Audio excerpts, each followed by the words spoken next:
Yang saya hormati Bapak dan Ibu, rekan-rekan pendidik SD 11 Muara Bawang. Alhamdulillah kita panjatkan puji syukur kepada Allah Subhanahu wa taala di pagi yang berbahagia ini kita berkumpul bersama tentunya dalam rangka berbagi praktik baik yang sebentar lagi akan saya sampaikan. Mengawali pertemuan kita, boleh saya berpantun Bapak dan Ibu? Boleh. Salahnya harus bilang cakep, baik. Menggesek kayu membuat papan, membuat papan meninggi hari. Mohon izin saya berdiri di depan hanya sekedar untuk berbagi. Jadi mohon izin Bapak dan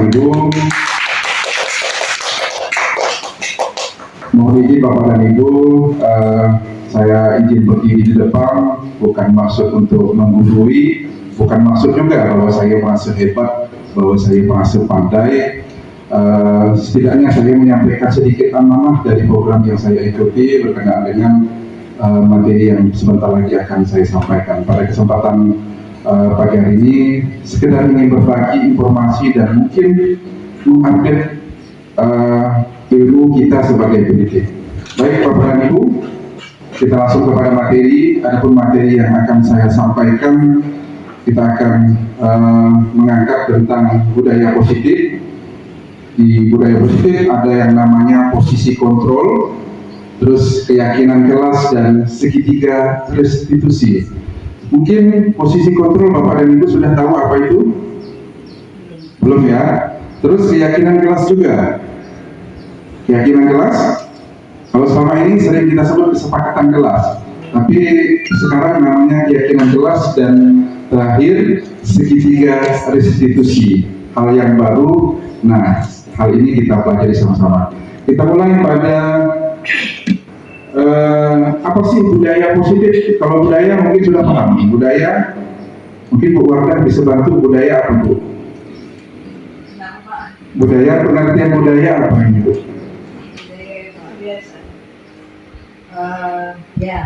Kebiasaan turun-temurun. Ya, budaya sesuatu yang menjadi kebiasaan di masyarakat sekitar. Kalau di sekolah ya budaya yang ada di lingkungan sekolah. Kalau positif ini sudah jelas. Positif itu adalah hal-hal yang baik. Jadi kalau kita gabungkan budaya positif itu adalah kebiasaan yang baik. Singkatnya seperti itu. Nah, tadi saya sudah bertanya apa itu disiplin. Bu Wardah menjawab bahwa disiplin itu adalah kebiasaan yang menjadi kelakuan atau perbuatan yang sering kita lakukan setiap hari di wilayah setempat. Di sini juga disiplin dikatakan suatu kondisi yang terbentuk melalui serangkaian tindakan yang menunjukkan nilai-nilai kepatuhan dan ketaatan. Salah satu nilai karakter tersebut selalu ditanamkan guru di sekolah dengan harapan dapat menciptakan iklim belajar yang kondusif. Disiplin ini tentunya sering kita tegakkan atau sering kita gaungkan di sekolah kita dengan harapan pertama tadi sudah disampaikan, menciptakan iklim belajar yang kondusif. Di awal pelajaran, kadang-kadang kita mendisiplinkan siswa untuk datang tepat waktu, sehingga tujuannya bisa menciptakan iklim belajar yang kondusif.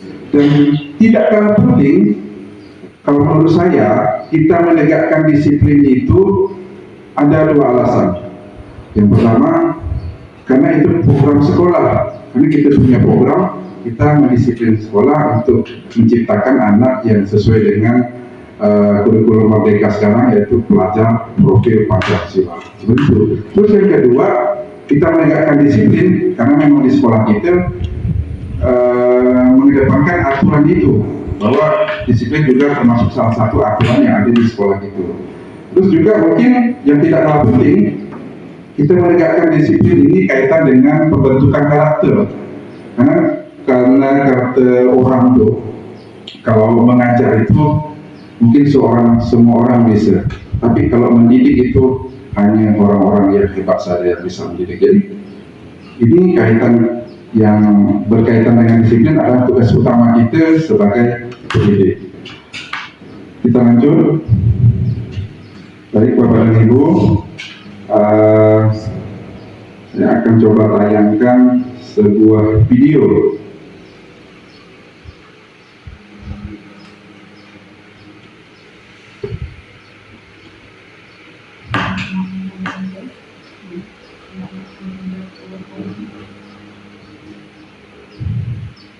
Kita sama-sama saksikan sebentar video tentang disiplin.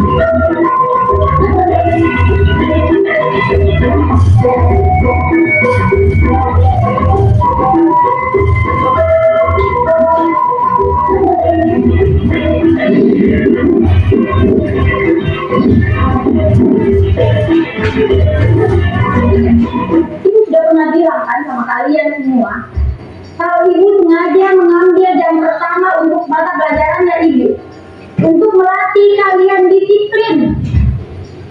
Kalian tahu kan peraturannya ibu, kalau ibu tidak akan mulai pelajaran kalau masih ada yang terlambat. Kalian ini apa kak? Hah? Dari ujian kan? Kenapa masih ada yang terlambat? Saya mana? Saya di mana? Ibu sudah bilang, ibu tidak akan mulai pelajaran kalau ada yang mau. Kayla, sini kok. Apa lagi datang Kayla? Hah? Ketidur lagi? Nanti kau, bu, begini bu. Mental kau Kayla, jangan kerok, gara-gara tahu kita semua kan tidak belajar. Mental ini, bukan saya. Udah. Jangan lagi yang mental. Kayla, duduk kok. Tapi ingat kok besok, kalau kau masih berangkat begini, ibu tidak akan mulai pelajaran lagi.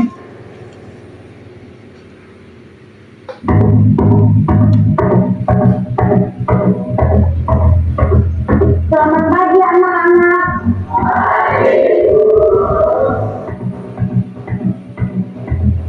Betul-betul ini kayak lagi. Dia ada obat-obatnya. Kemarin sudah dilempari gara-gara lambat masuk kelas. Ada yang tahu kemana kayaknya? Assalamualaikum. Oh, terlambat. Tidak usah bayar alasan. Berdiri depan. Sepanjang pelajaran ibu hari ini, kok berdiri terus di depan? Tidak ada terlambat deh.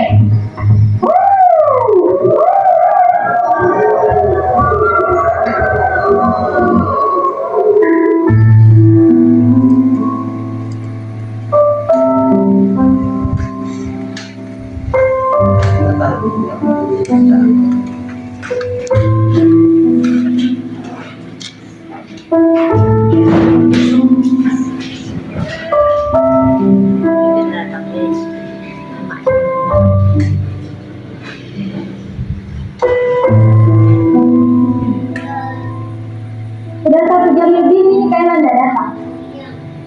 Kira-kira ada yang tahu kemana Kayla? Mungkin hari ini tidak masuk ibu, karena takut sudah kasih surat ke orang tuanya.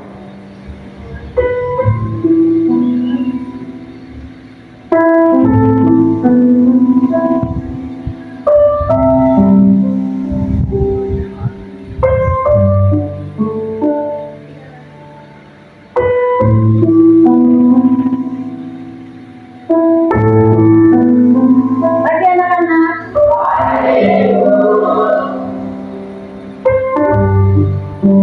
Masuk kok Kayla. Sudah terlambat mau lagi. Kayla ke depan kok. Kenapa bu? Berdiri kok dulu. Hari ini kita nggak terlambat kok, tapi nanti kita buku kita nggak masuk kok kemana. Sekarang jelaskan dulu kepada kita semua di sini, kenapa kok selalu terlambat dan malam kemarin kok nggak masuk. Kayla, jelaskan kok. Bicara kok. Kayla. Maafkan ya teman-teman, karena gara-gara saya kalian semua nggak belajar. hari pertama saya terlambat karena mamaku dengan berjalan.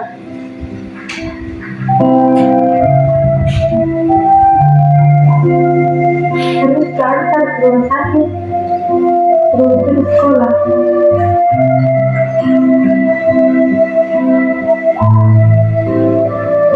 Hari kedua, saya terlambat ke sekolah karena harus ke rumah sakit. Waktu makan dulu mamaku, baru saya ke sekolah. Hari ketiga kembali, saya tak pergi sekolah.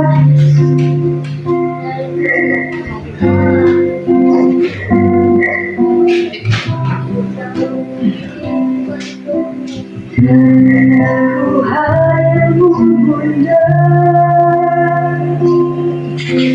menjagaku hingga kecil dulu. Saya bukan loh. Apakah terasa hatimu? Disinilah aku terjatuh. Tak ada tempatku berteduh. Tangisku dalam diriku. Kalau bukan mamaku, baru kerja di sini. Tak mau di sekolah ini. Pikir kalian semua boleh panika. Lepaskan, Mak. Lempar. Pikir kita mau buka. Mau coba. Itu apakah tergetar hatimu? Disinilah aku terjatuh.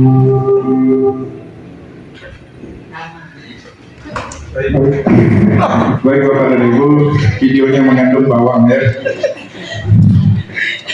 Terima kasih sekali lagi telah menyaksikan video yang saya tayangkan kaitan dengan disiplin yang baru saja saya sampaikan.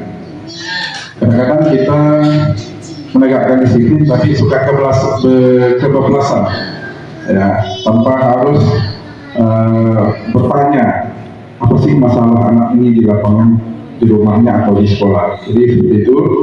Jadi itu pengantar video yang saya sampaikan. Saya mohon minta pendapat salah satu Bapak dan Ibu yang ada di rumah ini. Mohon bantuan khusus lah. Mohon responnya dari video tadi Bu. Jika dilihat dari video tadi, bahwa sebelum kita memberikan hukuman kepada anak, terlebih dahulu kita bertanya, apa sih masalah dari anak tersebut? Atau kalau misalnya kita lihat anak itu berkelanjutan, misalnya sebesar datang ke sekolah terus, mungkin tidak ada salahnya kalau sekali-sekali kita mendatangi ke rumahnya atau visit atau itu. Jadi kita mencari tahu dulu sebelum menghukum. Kalau cuma menghukum ringan-ringan, mungkin masih bisa, misalnya kita berikan arahan supaya besok jangan terlambat lagi. Tapi kalau menghukum seperti dilempari kertas sebesar juga itu harusnya sebagai guru yang harus melarang, karena itu sebagai bentuk pembulian juga sebenarnya. Jadi jangan dibiarkan anak tersebut dibully sebelum kita tahu permasalahannya itu apa. Nah, jadi pentingnya di sini kita selaku sebagai guru, kita harus mengetahui akar permasalahan dari anak tersebut. Terima kasih. Oke, luar biasa. Boleh minta tepuk tangan untuk Bu Susi atas responnya. Bahwa dari video tadi sama-sama mengingatkan kita, walaupun Bapak dan Ibu sudah menerapkan diskusi, mungkin komunikasi juga koordinasi dengan siswa maupun orang tua, bahwa saya mengingatkan kembali bahwa cukup dengan teguran dari video yang apa kita lihat tadi, itu cuma terjadi di video itu, tapi tidak terjadi di sekolah kita. Jadi ketika nanti Bapak dan Ibu menemukan siswa yang mungkin malas belajar, yang mungkin sering datang terlambat, yang mungkin sering mengganggu temannya. Mungkin ada satu langkah yang terlupakan oleh kita dari anak tersebut, yaitu komunikasi. Tentunya saya tetap memegang teguh bahwa tidak ada anak yang nakal, yang ada itu anak yang kurang perhatian. Seperti tadi guru secara spontan memberikan hukuman tanpa mau bertanya terlebih dahulu, tanpa mau menggali informasi terlebih dahulu. Sebenarnya apa sih yang terjadi pada anak saya yang sering datang terlambat? Setelah ditelusuri lebih dalam, ternyata mungkin dia malam-malam bantu orang tuanya, mungkin menjaga adiknya, orang tuanya mungkin kerja di suatu tempat yang jauh sehingga malam datangnya. Juga seperti tadi, mungkin dia menjaga dan mengasuh orang tuanya yang sedang sakit. Jadi seperti itu. Baik, kita lanjut. Berdasarkan teori kontrol dari William Glasser, Gosden menyimpulkan 5 posisi kontrol yang diterapkan seorang guru. Nah, kita akan membahas apa itu posisi kontrol. Posisi kontrol adalah pendekatan. Posisi kontrol adalah pendekatan yang digunakan oleh seorang guru, orang tua atau atasan untuk mengelola perilaku dan disiplin. Nah, pendekatan ini salah satunya seperti tadi, seperti komunikasi yang dilakukan kepada siswa dan orang tua. Salah satu pendekatan yang kita gunakan untuk mengelola perilaku dan disiplin siswa. Terus, menurut William Glasser Gosden menyimpulkan 5 posisi kontrol guru, yaitu yang pertama tadi sebagai penghukum. Nah, tadi kalau di video, kalau menurut Bapak Ibu sebagai apa itu gurunya? Sebagai penghukum. Ciri-cirinya menggunakan hukuman fisik atau verbal untuk mengendalikan perilaku siswa. Kalau tadi sih, kalau dari video, guru tidak menggunakan fisik, tapi dia menggunakan verbal. Verbalnya seperti ya, dengan kata-katanya. Kata-katanya itu menghukum secara lisan, sehingga anak terdorong untuk melakukan hukuman bersama-sama dengan gurunya, menggunakan fisik atau verbal untuk mengendalikan perilaku siswa. Misalnya anak terlambat suruh lari ke lapangan, maka di lapangan sekolah ini kan itu hukuman fisik. Terus ciri yang kedua, percaya bahwa murid perlu dikontrol dan disiplinkan. Bahwa guru percaya dengan hukum yang diberikan itu akan dapat mendisiplinkan siswa. Dengan siswa diberi hukuman fisik atau verbal, guru yakin pasti anaknya tidak akan mengulangi perbuatannya lagi. Biasanya kan kita seperti itu nih. Kalau dia diberi hukuman yang seperti ini, mungkin kedepannya anak akan bercerak dan tidak akan mengulangi pelanggaran dari aturan tersebut lagi. Tapi kenyataan ketika diberi hukuman, besok akan diulangi dan dalam jangka panjang dia akan mengulangi kelakuan tersebut, karena dia beranggapan bahwa gurunya ketika dia dalam masalah pelanggaran hukuman, dia akan beranggapan paling saya akan dihukum seperti ini. Seperti itu.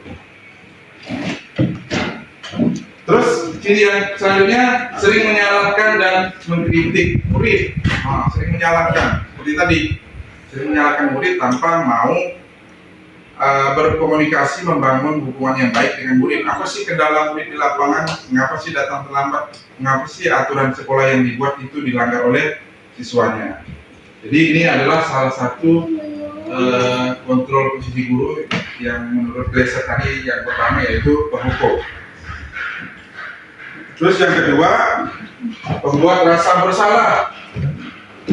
Sering gitu kan, sering di depan siswa membuat siswa itu merasa bersalah dengan kesalahan yang dilakukan ini. Adapun ciri-cirinya membuat murid merasa bersalah atau malu atas perilaku mereka. Apalagi kalau murid yang dihukum di depan kawan-kawannya, kadang dia malu dengan kawan-kawan. Terus menggunakan manipulasi emosional untuk mengendalikan murid. Jadi seolah-olah dengan emosi yang kita sampaikan ke siswa, kita mampu mengontrol siswa tersebut dan mendisiplinkan siswa tersebut. Terus sering menggunakan kata-kata seperti kamu seharusnya atau kamu mengecewakan saya. Bahkan pernah saya ketemu guru yang sampai menyebutkan siswanya bodoh gak kau nih, seperti itu. Jadi saat itu juga saya tergerak untuk coba menasihati kawan bahwa tugas kita lah mencerdaskan kehidupan bangsa. Jadi jangan sampai ada kalimat yang seperti itu. Terus selanjutnya teman, dulu juga bisa sebagai teman nih. Ciri-cirinya memperlakukan orang lain dengan hormat dan setara. Kadang-kadang kalau saya di pramuka itu menganggap mereka itu sama dengan saya. Apalagi kan dunia pramuka itu dunia yang penuh dengan permainan, penuh dengan kegembiraan. Jadi kita menyetarakan persamaan kita dengan murid kita. Jadi sama bahwa murid dengan guru tidak ada lagi perbedaan, bahwa yang mana murid, yang mana guru itu sama-sama. Jadi kita mengkondisikan sebagai teman. Kalau kita sudah mengkondisikan kita sebagai teman, kita sebagai teman di hadapan murid kita, kadang-kadang segala curahan yang terpendam dalam siswa kita itu akan muncul seketika, ya kan? Kalau kita tidak menganggap kawan kita teman itu, biasanya kita sering curhat, kalau kita sering percaya. Nah, dari hal itulah kadang-kadang kita akan menemukan kendala-kendala siswa tentang mungkin proses pembelajaran ataupun tentang kendala-kendala yang dihadapinya di rumah maupun di sekolah. Kalau kita mengkondisikan kita sebagai penghukum, kadang-kadang segan dia mau cerita apa sih masalah yang terjadi. Ini jangan-jangan kalau saya mau cerita, jangan-jangan guru ini marah. Jangan-jangan kalau saya cerita dengan guru ini akan hukum saya. Tapi ketika kita membuka ruang sebagai teman untuk guru, untuk siswa kita, mungkin siswa akan merasa dihargai posisinya dan dia akan merasa leluasa atas apa yang mungkin terjadi dalam kendala dalam proses pembelajaran mereka. Terus, kalau guru sebagai teman, fokusnya pada membangun hubungan yang positif. Nah, itu kalau kita sebagai teman, tentunya bahwa teman itu saling mengingatkan dan saling mengisi. Makanya muncullah hubungan yang baik antara kalau dikaitkan dengan guru dan siswa. Terus bersedia untuk mendengarkan dan memahami muridnya, kan seperti itu. Jadi kalau sebagai teman kita saling bertukar pikiran, bertukar informasi dengan siswanya di kelas. Selanjutnya di posisi kontrol, guru sebagai pemantau atau posisi mengawasi. Ciri-cirinya terus mengawasi dan memantau perilaku orang lain. Ini kalau kita fokus ke siswanya, kita terus mengawasi dan memantau perilaku dari siswa kita. Terus menetapkan aturan dan ekspektasi yang jelas. Nah, ini pemantau atau posisi sebagai pengawas ini, guru punya aturan dan keinginan bahwa murid di kelas saya anaknya harus cerdas semua, bahwa murid di kelas saya harus mencapai nilai ketuntasan semua. Jadi ada aturan dan ekspektasi yang jelas. Terus selanjutnya memberikan konsekuensi yang logis bila aturan dilanggar. Nah, ingat Bapak dan Ibu bahwa di sini ada kata kunci konsekuensi, bukan hukuman lagi, yang logis bila aturan dilanggar. Ketika contohnya seperti ini, ketika siswa datang terlambat, bukan bicara hukuman lagi. Ketika siswa datang terlambat, konsekuensinya seperti apa? Mungkin diberikan konsekuensi yang ketika saya datang terlambat, saya akan mungkin menghafal perkalian, ya ada unsur-unsur pendidikannya. Terus ketika saya datang terlambat, saya akan membersihkan kelas setelah jam istirahat. Jadi konsekuensi ini dimunculkan karena kata-kata konsekuensi itu muncul dari kesadaran siswa. Kalau hukuman adalah dia ketika merasa bersalah, dia hanya kita beri hukuman, dia hanya melakukan pekerjaan itu karena ada unsur dari luar, karena takut dimarah guru, karena takut mungkin akan dihukum lebih berat lagi. Nah, jadi seperti itu. Tapi ketika diberi konsekuensi, dia akan muncul dari dirinya sendiri, atau kalau lebih keren tuh bahasanya nilai intrinsik, yaitu nilai yang muncul dari dirinya sendiri, bukan nilai yang dari luar. Jadi kalau diberi hukuman, mungkin dia patuh dengan patuh dengan kita itu karena dia mungkin takut dengan kita. Tapi ketika diberi konsekuensi, dia sadar dengan kesalahannya dan mau memperbaiki berdasarkan kesadaran mereka sendiri. Terus selanjutnya posisi kontrolnya sebagai manajer. Jadi di posisi ini guru melakukan suatu kegiatan bersama murid, mempersilahkan murid mempertanggungjawabkan perlakuannya, mendukung murid agar dapat menemukan solusi atas permasalahan sendiri. Pada posisi ini, murid diajak untuk menganalisis kebutuhan sendiri maupun kebutuhan orang lain. Di sini penekanannya bukan pada kemampuan membuat konsekuensi, namun bagaimana dapat berkolaborasi dengan murid dalam memperbaiki kesalahan yang telah dilakukan. Dengan memosisikan diri sebagai manajer akan berdampak positif bagi penguatan watak atau karakter murid. Jadi itu tadi 5 posisi kontrol dari seorang guru. Nah, di sini ada tabel dari apa yang telah saya sampaikan tadi, yaitu 5 posisi kontrol guru, yaitu pertama penghukum, pembuat rasa bersalah, teman, pemantau, dan manajer. Sekarang kita lihat kriterianya, bahwa penghukum itu lebih pada menghadik, menunjuk, menyakiti, dan menyindir. Itu kalau udah ada tipe-tipe seperti itu, bahwa gurunya sebagai posisi penghukum. Terus membuat rasa bersalah, berceramah, dan mengatakan seharusnya ibu atau bapak kecewa. Terus kalau sebagai teman, membuatkan alasan-alasan untuk muridnya. Kenapa kamu datang terlambat?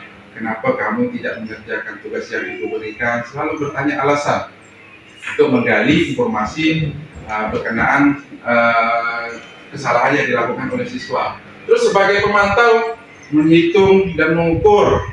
Nah, kalau kamu tidak mengerjakan PR, nanti kamu nilainya akan turun. Nanti kamu tidak naik kelas, seperti itu kalau pemantau. Terus sebagai manajer, mengajukan pertanyaan seperti tadi. Kenapa kamu datang terlambat? Kenapa kamu sering tidak mengerjakan PR? Sehingga ada masukan-masukan yang baik dari siswa ketika kita melakukan komunikasi.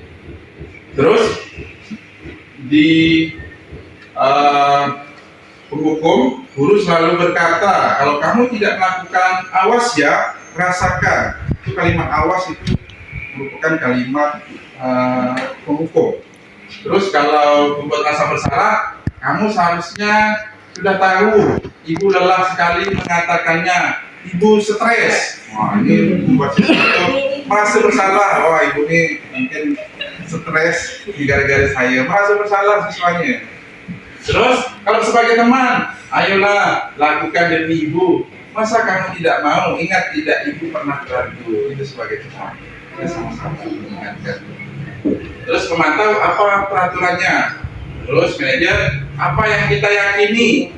Apa yang bisa kau kerjakan untuk memperbaiki masalah ini? Ini yang tadi saya sampaikan, bahwa kalau manajer ini lebih pada kita menumbuhkan kesadaran siswa untuk menebus kesalahan berdasarkan keinginan mereka sendiri. Ya. Terus penghukum juga ini membentak, menyalahkan orang lain. Terus kalau membuat rasa bersalah itu menyembunyikan, menyangkal, berbohong. Terus teman, nah teman ini ada efeknya juga, ketergantungan. Terus pemantau menyesuaikan diri bila diawasi.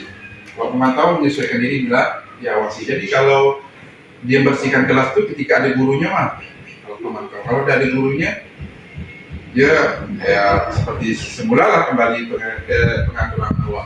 Tapi kalau kita sebagai manajer menguatkan pribadi bahwa menumbuhkan kembali kesadaran mereka. Salah satu contohnya tentang kebersihan kelas. Tidak ada guru pun yang mengawasi, mereka tetap melakukan kebersihan kelas. Terus selanjutnya kalau penghukum itu murid meletakkan guru di luar dunia berkualitas. Jadi secara jangka panjang kita menciptakan murid yang tidak berkualitas dengan hukuman-hukuman yang kita berikan. Terus yang membuat rasa bersalah, murid meletakkan guru di dalam dunia berkualitas. Jadi membuat rasa bersalah ini dikatakan murid meletakkan guru di dalam dunia berkualitas. Terus teman, murid meletakkan guru sebagai orang yang sangat penting di dunia berkualitas. Jadi dia merasa dihargai, makanya di sini dikatakan meletakkan guru sebagai orang yang sangat penting di dunia berkualitas. Pemantau, murid meletakkan guru peraturan dan hukum di dunia berkualitas. Terus manajer, murid meletakkan dirinya sebagai individu yang positif dalam dunia berkualitas. Jadi kalau penghukum, pembuat rasa bersalah, teman dan pemantau ini lebih fokus kepada guru. Ini banyak guru yang berperan. Tapi ketika kita sebagai manajer, di sini murid meletakkan dirinya sebagai individu. Jadi fokusnya adalah murid lagi. Terus kalau menghukum, murid akan berkata, biarkan saja, nanti juga marah-marah lagi. Nah kan, seperti di awal tadi, ketika kita beri hukuman, paling nggak guru akan nyuruh saya bersih-WC. Paling nggak guru akan nyuruh saya lari di lapangan. Nah, jadi itu terbiasa dengan hukum-hukum yang kita lakukan. Kadang-kadang sering juga kita temui malah dia suka dengan hukuman yang kita berikan. Apalagi kalau kita beri hukuman bersihkan WC.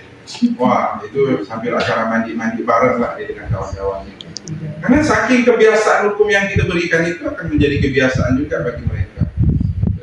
Terus selanjutnya, membuat rasa bersalah. Murid akan berkata, maafkan saya. Udah sampai di sini, maafkan saya atas kelakuan saya. Udah, tapi tidak lanjut dari hal itu, tidak akan ada kelanjutannya. Mungkin sampai di situ saja. Terus selanjutnya, saya sebagai teman, saya berpikir Bapak Ibu teman saya ternyata begitu. Nah, rupanya ada maunya dia dekat dengan saya itu, rupanya ada maksud tertentu. Rupanya dia mau dekat dengan saya itu, rupanya dia mau menggali informasi tentang keadaan saya di rumah seperti itu. Terus sebagai pemantau, berapa banyak bintang yang saya harus peroleh? Berapa halaman yang harus saya tulis? Nah ini kaitan dengan penghargaan. Ketika mereka melakukan hal yang sesuai dengan ekspektasi kita kadang memberikan penghargaan. Sehingga mereka terbiasa melakukan sesuatu. Kalau mereka tidak berbuat sesuatu, mereka tidak akan dapat sesuatu. Jadi hal itu menjadi kebiasaan. Misalnya, siapa yang bisa mengerjakan soal bapak dan ibu akan ibu kasih atau bapak kasih hadiah. Nah, ini dikatakan dalam pemantau ini, siswa akan terbiasa dengan hal itu.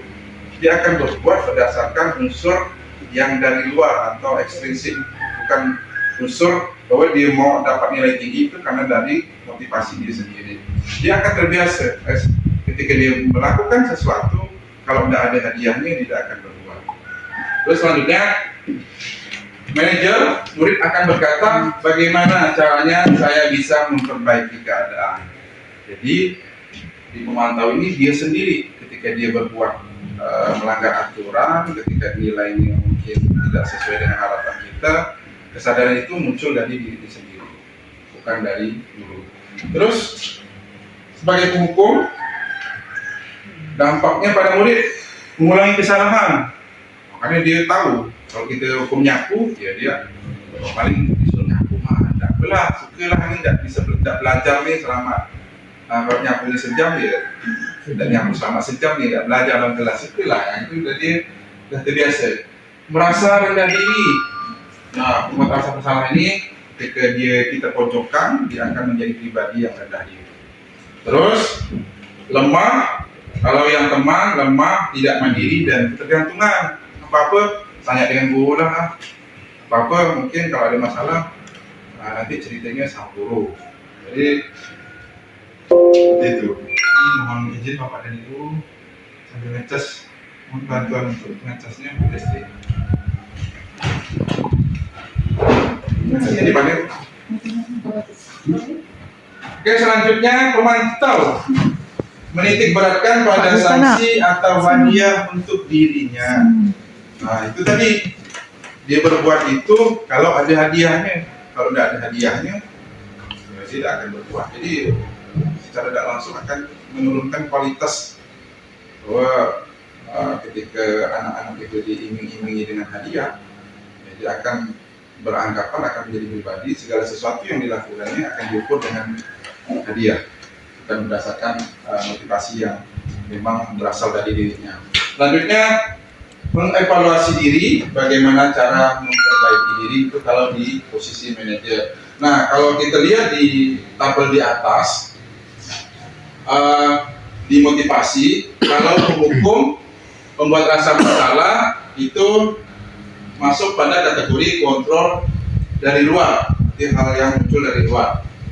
Terus yang teman dan memantau itu kontrol dari luar juga. Jadi kontrol dari luar itu menghukum, membuat rasa bersalah, teman dan memantau. Kontrol dari luar itu maksudnya kontrol yang berasal dari luar, dari orang lain. Kalau di sekolah itu berasal dari gurunya. Dia ini rajin karena takut, karena bakal kena hukum. Anak ini ngerjakan PR ini takut karena nanti kalau tidak ngerjakan PR maka tidak naik kelas. Itu unsur yang muncul dari luar atau ekstrinsi. Terus yang manajer ini kontrol diri, yaitu kontrol yang memang muncul dari motivasi dirinya. Dia datang awal karena memang termotivasi ingin belajar.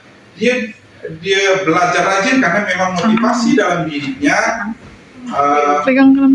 ingin mendapatkan ilmu di sekolah. Jadi tidak ada nilai, tidak ada yang ingin mengharapkan dia mau juara 1 atau mengharapkan pujian dari bapak dan ibunya di sekolah. Jadi kalau menurut bapak dan ibu, posisi kita sebagai apa selama ini? Kalau yang paling bagusnya posisinya di mana? Berdasarkan tabel tadi.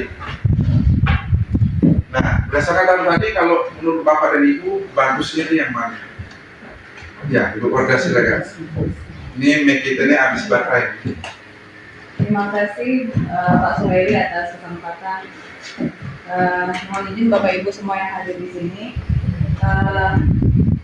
Seperti yang Bapak paparkan kepada kami tentang guru sebagai penghukum, guru sebagai pembuat rasa bersalah, guru sebagai teman, pemantau, dan manajer. Ini membuat kesadaran tersendiri untuk kami ya Pak, bahwa selama ini apa yang kami alami, kami rasakan tidak terlepas dari guru sebagai penghukum dan pembuat rasa bersalah tanpa kami sadari. Nah, setelah Bapak paparkan di kesempatan ini, kami terutama saya sesuatu hal yang baik yang akan guru lakukan dan kami pilih untuk kelanjutan kedepannya adalah posisi manajer. Di posisi manajer ini bahwa yang saya dapat dari Bapak bahwa guru ini adalah sebagai teman. Guru adalah sebagai pendidik, di mana mendidik tanpa menghukum, mendidik tanpa membuat rasa bersalah, mendidik bukan berbuat sesuatu karena hadiah. Akan tetapi berhubung di sini kita pada tema budaya positif, bahwa apa yang dikerjakan itu atas kesadaran diri sendiri, tanpa imbalan, tanpa apapun. Posisi guru sebagai manajer ini akan berdampak baik untuk anak didik kita hingga dimanapun mereka berada. Jadi mereka tidak berbuat baik karena sesuatu, tidak berbuat baik karena guru, tidak berbuat baik karena takut dimarah, tapi mereka akan melakukan sesuatu positif karena diri mereka sendiri ingin baik. Nah, di sini saya lebih ke posisi manajer, Pak, untuk kedepannya seperti itu, Pak. Terima kasih atas kesempatannya. Saya ucapkan Assalamualaikum warahmatullahi wabarakatuh. Waalaikumsalam warahmatullahi wabarakatuh. Ya, terima kasih Bu Wardah atas responnya. Tentunya ketika kita disuruh milih mana sih yang posisi yang paling tepat untuk siswa-siswa kita ke depan, itu manajer lah. Jadi sama-sama kita menjadi manajer yang baik untuk anak didik. Tapi tidak menutup kemungkinan kita juga sebagai teman.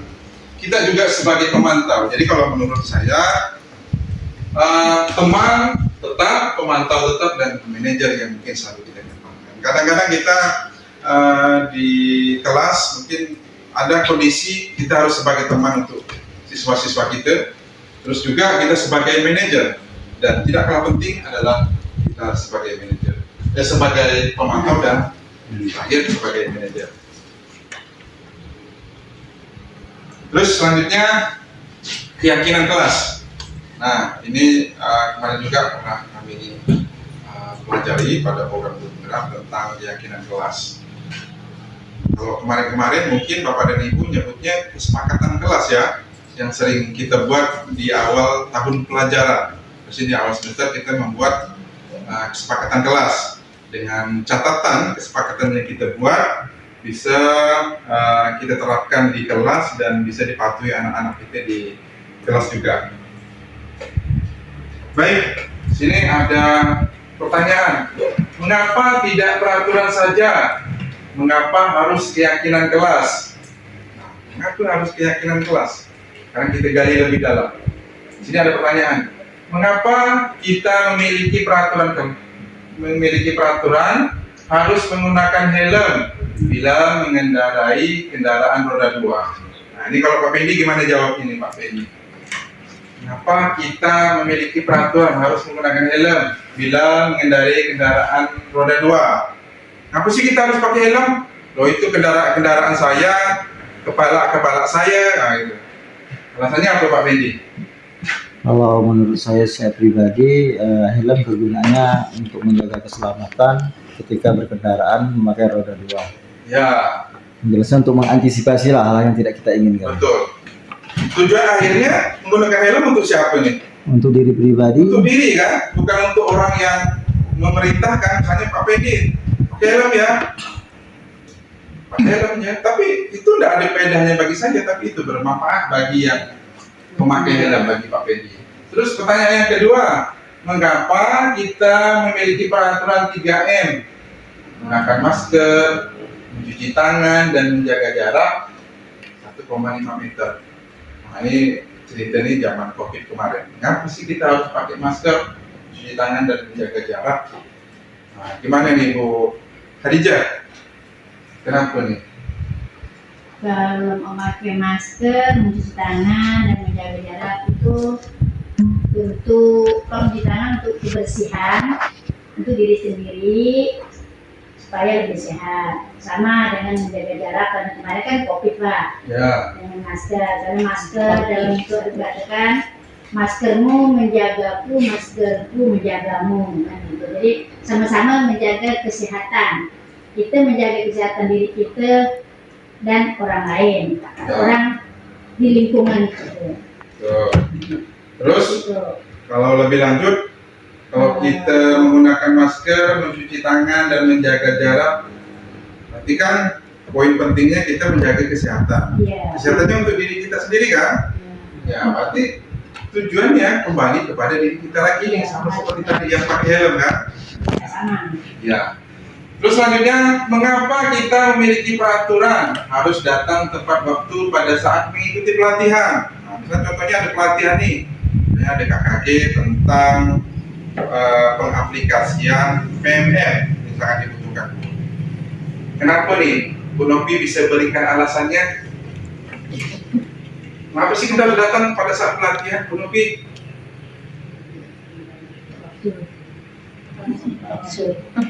Supaya apa nih? Supaya tidak ketinggalan materi ya. Nah, supaya tidak ketinggalan materi ketika Ibu Nopi mengaplikasikan PMM, Bu Nopi paham, tidak bingung lagi. Jadi kalau kita kembalikan pertanyaan ini, jadi tujuannya hanya untuk diri sendiri. Jadi makanya rangkuman dari pertanyaan-pertanyaan tadi dikatakanlah untuk mendukung motivasi intrinsik, motivasi yang muncul dari dalam diri kita sendiri. Dan karena memang saya ikut pelatihan ini, saya datang terlambat, takut dimarahi asesor yang keduluan datang tadi ya. Nah, itu kembali ke nilai-nilai atau keyakinan lebih menggerakkan seseorang dibandingkan mengikuti serangkaian peraturan-peraturan. Makanya sekarang kalau Bapak dan Ibu di ajaran baru, informasi awalnya kita sudah menerapkan kurikulum merdeka semua, dari kelas 1 sampai kelas 6 kurikulum merdeka. Jadi pas nanti masuk ajaran baru, sudah siap dengan kesepakatan kelas yang dibuat oleh guru dan murid.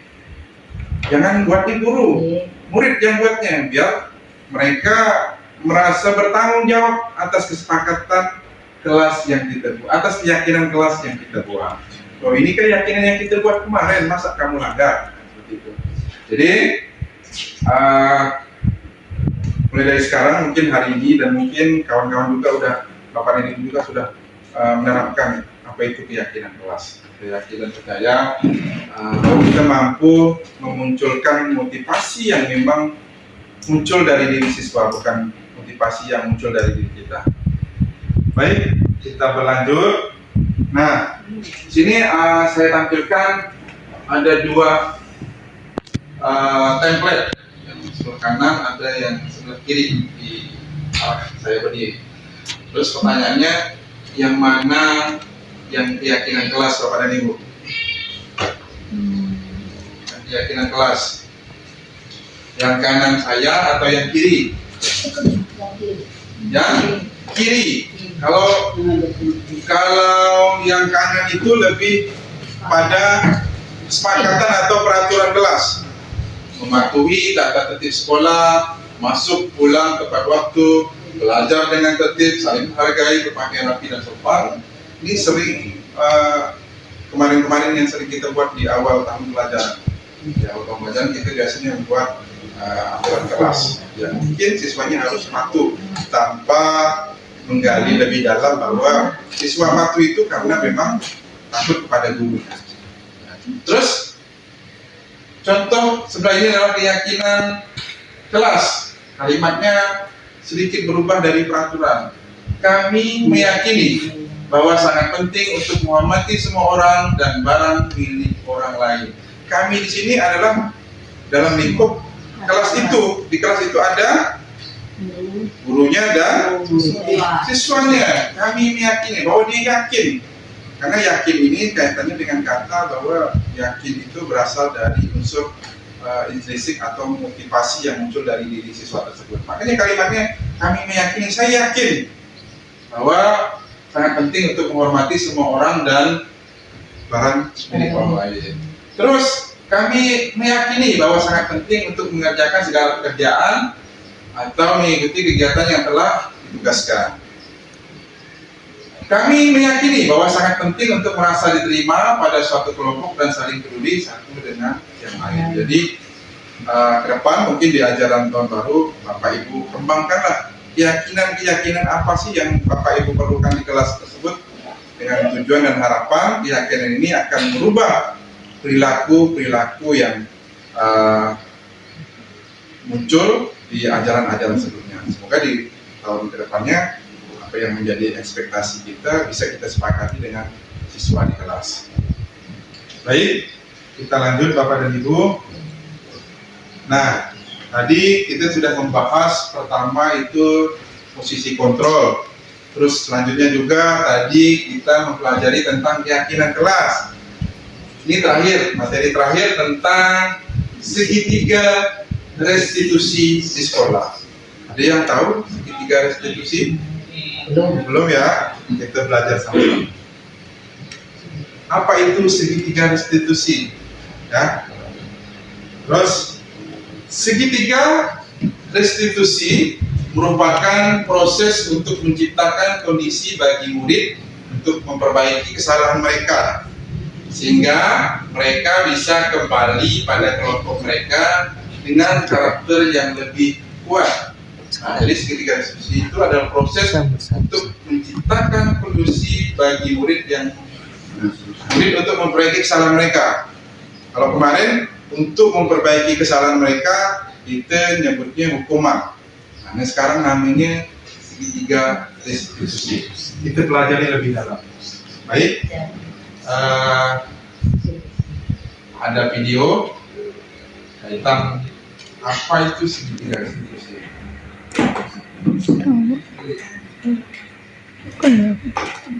Benar.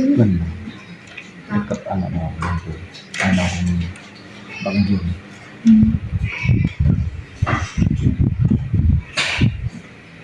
Lucu, lucu.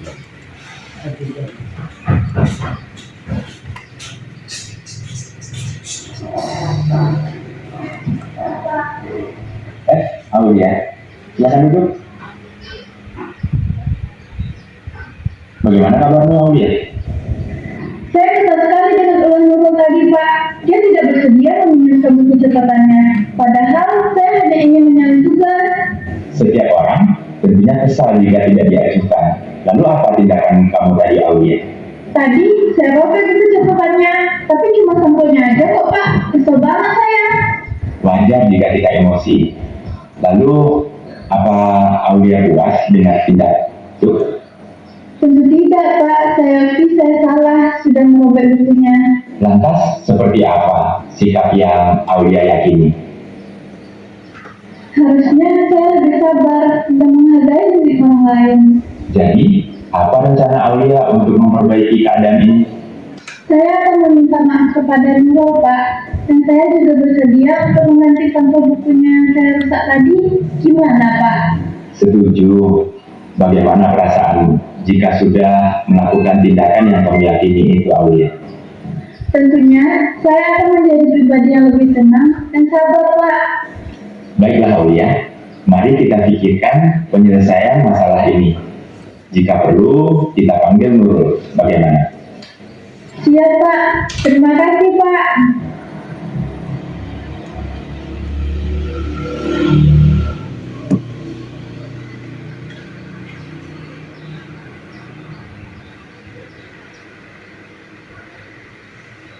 Baik, Bapak dan Ibu, itu tadi salah satu contoh penerapan segitiga restitusi anak yang baru, tapi hal itu sering kita lakukan ketika ada siswa yang bermasalah di kelas dengan temannya. Kita sering melakukan itu, tapi ini penyebutannya segitiga restitusi nama barunya ya, walaupun sudah sering kita lakukan. Tadi penanganan masalah terhadap kasus anak yang merobek buku temannya. Jadi guru dengan antusias menyelesaikan masalah dengan memanggil siswa ke ruangan guru dan bertanya kepada siswa tentang apa yang terjadi di kelas dan bagaimana dengan kejadian atau kesalahan yang siswa lakukan tersebut dia sendiri membuat konsekuensi atas apa yang dilakukannya. Yaitu tadi bahwa Aulia bersedia menggantikan buku. Di awal Pak Guru juga menanyakan, memotivasi, mendukung bahwa setiap orang kalau diacuhkan pasti akan kesal. Tapi efek dari kekesalan itu berlanjut pada hal yang negatif yang dilakukan Aulia sehingga dia merobek buku temannya. Dan itu guru juga menanyakan, bukan menjas. Kalau kadang-kadang sering juga kita lakukan nih, kita langsung menjas siswa itu. Bahwa perbuatan itu tidak baik, bahwa perbuatan itu salah, bahwa perbuatan itu melanggar aturan sekolah. Biarkan dia mengutarakan apa kesalahannya, utarakan. Tanya ketika ada siswa bermasalah, menurut kamu benar nggak kelakuan ini? Sudah sesuai dengan aturan nggak? Sesuai dengan keyakinan kelas yang sudah kita sepakati tidak apa yang kamu lakukan. semuanya kembalikan ke siswa lagi. Ya. Jadi jangan sampai kita yang memberikan hukuman, menetapkan aturan. Jadi sehingga efek sampingnya ke depan mereka akan sadar dengan apa yang mereka lakukan berdasarkan kesadaran sendiri. Baik, di segitiga restitusi dimulai dari menstabilkan identitas. Terus menstabilkan identitas dilanjutkan dengan validasi kebutuhan. Ada 3 komponen, yaitu menstabilkan identitas, validasi kebutuhan, dan yang terakhir akan adanya menanyakan keyakinan. Karena kita bahas tentang apa itu menstabilkan identitas. Menstabilkan identitas itu membuat anak yang merasa gagal karena berbuat salah menjadi positif terhadap dirinya. Nah, tadi di video sudah kita saksikan bersama-sama awal kekecewaan Aulia itu karena dia kesal tidak dipinjamkan buku atau tidak dianggap oleh kawannya. Kita menstabilkan identitas. Guru tadi bertanya, kalau kita dicuekkan kawan, ya tentunya saya juga kalau dicuekkan pasti akan merasa kesal. Makanya kalau saya membariskan siswa ini kadang-kadang kita baris siswa ngomong nih, yang kelas 1 ngomong sampai kelas 6 ngomong, kita ngomong di depan, sehingga informasinya tidak tersampaikan oleh siswa. Makanya setiap saya ngomong, coba kalau kalian ada yang ngomong depan kalian atau kalian yang ngomong depan orang lain, kalian tidak didulikan, gimana rasanya? Kesal. Makanya pertanyaan itu kita munculkan untuk mengkondisikan dia. Terus di sini di menstabilkan identitas, guru berkata berbuat salah itu hal yang manusiawi. Ya, jangan munculkan seperti tadi 5 kontrol. Jangan munculkan pada anak itu dia merasa bersalah sendiri. Ketika dia melakukan kesalahan, bapak juga dulu sering datang terlambat. Biasanya seperti itu. Berarti dia merasa ada dukungan nih, merasa ada dukungan awal. Tapi besok lusa dan seterusnya bapak akan menjadi siswa yang disiplin waktu sekolah. Ya, bapak juga datang terlambat dulu. Berarti dia ada merasa dukungan ketika dia melakukan kesalahan.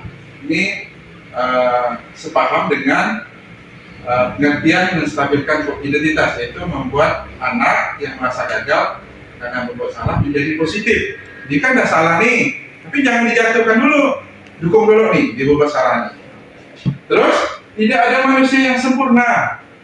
Saya dulu dengan itu. Bapak Ibu juga buat salah, kita pasti menyelesaikan permasalahan ini. Kita, bukan anak. Jadi anak tidak merasa dipojokkan. Kalau kita, ya kita sama-sama lah. Karena kita mungkin ada pengalaman berbuat salah, kita, saya dan siswa kita yuk sama-sama kita menyelesaikan masalah ini. Ketika ketemu anak datang terlambat, saya panggil, nah gimana nih, gue datang terlambat. Bapak Ibu juga dulu sering datang terlambat. Tapi Bapak dan Ibu waktu jadi siswa terlambatnya karena alasan yang positif, yang baik. Terus juga di menstabilkan identitas, guru juga sering bertanya ciri-cirinya. Bapak Ibu tidak tertarik untuk mencari tahu siapa yang benar, siapa yang salah. Bapak Ibu lebih tertarik untuk menyelesaikan masalah. Ini yang poin pentingnya. Permasalahan sudah terjadi dan kita sudah mengumpulkan fakta dari apa yang dilakukan siswa kita di kelas ataupun di lingkungan sekolah. Tapi tidak usah dicari lagi. Yang kita cari adalah solusi dari permasalahan tersebut. Kalau kamu menyalahkan dirimu sendiri terus menerus, apakah kamu bersikap baik pada dirimu sendiri? Nah, ini tidak penting lagi. Jadi kalau ketika kita berbuat kesalahan adalah poin penting bagaimana kita menanamkan murid untuk belajar dari kesalahan tersebut. Ini di segitiga restitusi diawali dengan menstabilkan identitas. Terus yang kedua, validasi kebutuhan. Validasi kebutuhan ini membantu murid mengenal kebutuhan dasar yang ingin dipenuhi ketika melakukan kesalahan itu. Pada dasarnya, setiap tindakan manusia tujuannya adalah memenuhi kebutuhan dasar. Apa itu? Penguasaan, kebebasan, kasih sayang, rasa diterima, kesenangan, dan bertahan hidup.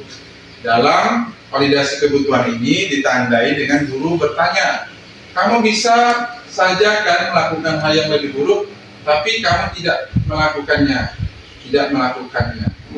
Terus kamu pasti punya alasan mengapa melakukannya. Nah, itu bertanya lagi nih, ngapa sih kamu merobek buku temanmu? Itu dia punya alasannya ya, alasannya tadi kesal terhadap temannya. Terus kamu boleh tetap berusaha menjaga sikapmu itu, tapi tambahkan sikap yang lain yang baru.